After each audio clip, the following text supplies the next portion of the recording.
একদম পিওর মধু নিতে চান, দেখেন আলহামদুলিল্লাহ, আলহামদুলিল্লাহ, আল্লাহর শুকর। আল্লাহ তাআলা কি নিয়ামত রাখছেন দেখেন। মধু মানুষের জন্য শিফা, মধু মানুষের জন্য শিফা, এটা জান্নাতি খাবার। দেখেন এই যে একদম ক্যাপ করা, এই দেখেন এই যে, এই দেখেন মধু। আলহামদুলিল্লাহ, আলহামদুলিল্লাহ, এর চাইতে আর ভালো কি হতে পারে বলেন?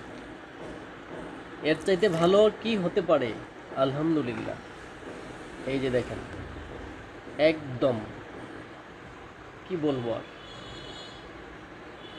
দেখেন ভেতরে শুধু মধু আর মধু।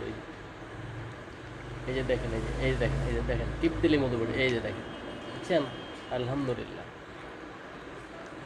মাশাআল্লাহ, মাশাআল্লাহ।